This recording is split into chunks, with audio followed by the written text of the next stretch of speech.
आई नहीं. Well, talking about the physical properties of HCl gas. Physical properties refers to what actually the HCl gas look like. So it is a colorless gas. It doesn't have any color. It has a pungent and a choking odor. Choking means if you smell it too close, then you sort of feel breathless. Okay, and it is because it is acidic, so it is sour in taste. Okay, that was regarding its appearance. Physiologically, it is a non-poisonous gas. Okay, non-poisonous gas. But sometimes if it is inhaled, it causes burning.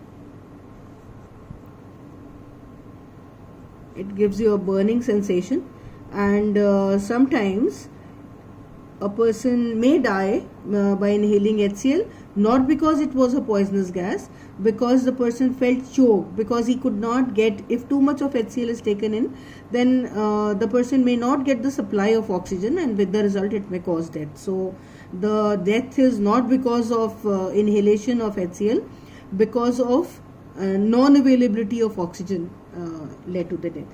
Okay, I think you already know about the density. I told you it is 1.28 times heavier than air. And you also know about its solubility. It is highly soluble in water. It is a water soluble gas. Alright. Now these two properties, density and solubility, there is a small experiment related to this. I will tell you about that experiment.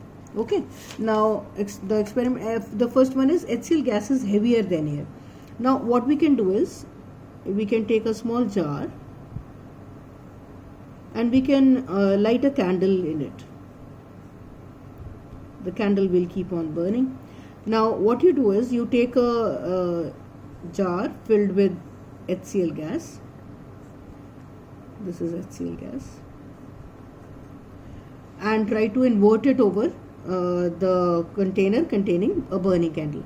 Now what will happen, because HCl gas is heavier, it will settle down at the base, and slowly it will cut off the supply of oxygen, and the candle will be extinguished. Okay, instead of a candle, we could have also kept a small petri dish, and we could have kept a litmus solution.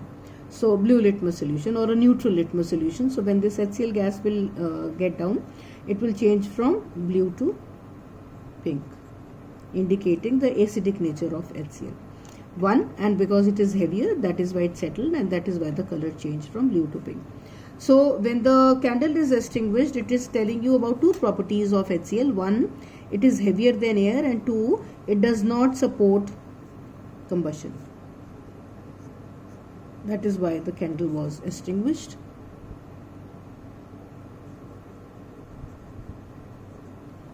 And in the second one, where you are keeping the blue litmus solution, one, again the property is indicated that it is heavier than air, and second is that it is acidic in nature.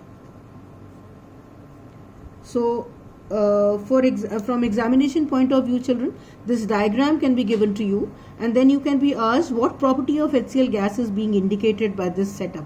So you will say that it is only showing that HCl gas is heavier than air, and because it settles down, and depending on what they are showing, if they are showing a candle, you say it is not supporting combustion, and if they are showing the litmus solution changing to pink, you say it is acidic in nature. But in both the cases, it is showing that HCl is heavier than air. Similarly, there is another very small interesting experiment to show that HCl gas is highly soluble in water. Now this experiment is known as Fountain experiment. Fountain experiment. I'll first tell you about the setup of the experiment. We take a small trough and fill it with blue litmus solution.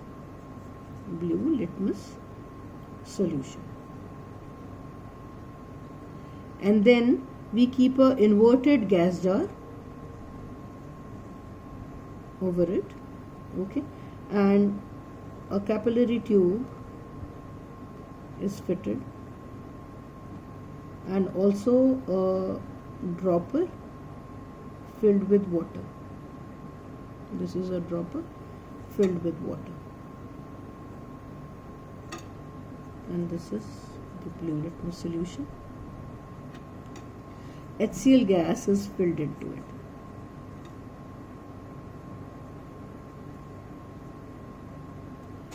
I hope the setup is clear to you. So this is a dropper containing water.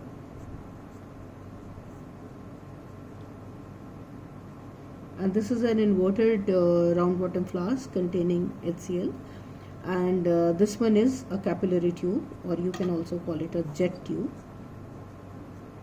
Now because it is kept inverted, we need to support it. So and this can be supported like this. Okay, so this is the setup. All right, now what happens, we have to show that HCl is highly soluble in water. What you do is that this dropper, which is filled with water, you will press it from outside. When you will press it from outside, this water will go in the jar, and this HCl, because it is highly soluble in water, will dissolve in this water and fall down here as HCl gas, HCl acid. Alright, now this will create a partial vacuum inside the round water flask.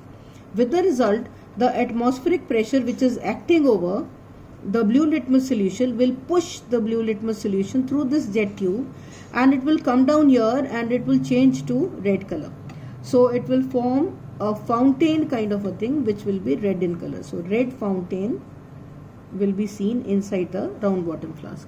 So this is that is why it is known as a fountain experiment, because the blue litmus solution quickly rises up and falls inside the round bottom flask in the form of a fountain, and the color changes from blue to red.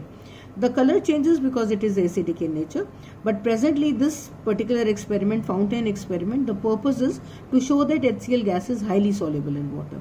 Because it quickly dissolved in the water which was given out from the dropper, the blue litmus could rise up, and that is why the color could change. So these were two physical properties which are depicted experimentally. Chemically, not many properties. Of course, the litmus properties and the phenolphthalein and methyl orange, the indicator properties you already know because it is acidic in nature. How will be the changes in the color? It will react with ammonia. Ammonia and HCl are chemically very highly interactive with each other. Now this ammonia, it will combine with HCl. Both of them are gaseous. Ammonia is a gas, HCl is also a gas, and this results in the formation of NH4Cl, which is visible to us as dense white fumes. Very, very important, extremely important. Now these white fumes are, this ammonium chloride which is formed is solid in nature. So you can be asked the question, name a solid which is formed by the combination of two gases. So ammonium chloride is the solid which is formed by this. Now ammonia is a gas, HCl is also a gas. When the two of them are mixed together anyway, you can take a glass rod dipped in ammonia and bring it closer to HCl. What happens is that in the air we have small droplets which are white in color of ammonium chloride. Now because these are solid, so that is why they are light, so they remain suspended in the air, which gives the appearance of dense white fumes. So why do we see dense white fumes? Because a solid ammonium chloride, which is in the form of droplets, it remains suspended in the air, and that is why it gives appearance of dense white fumes. Very important. What do you observe when ammonia and HCl are brought together? So you will say dense white fumes.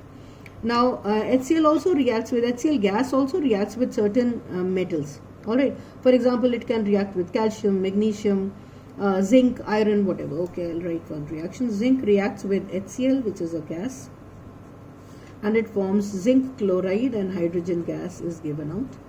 Okay, then it can also combine with, say, magnesium, and HCl can react with it, and it will form magnesium chloride, and hydrogen gas will be given out.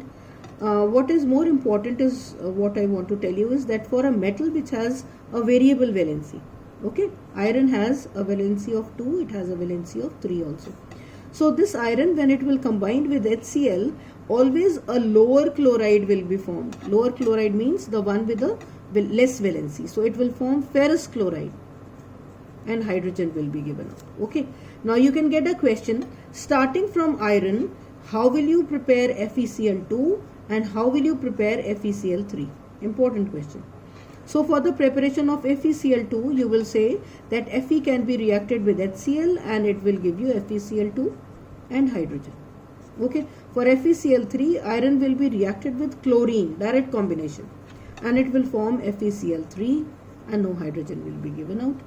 So that is all I wanted to tell you about HCl. In the next class, we shall talk about HCl acid. How is HCl acid prepared? What are the properties? Alright children, have a good day. God bless you.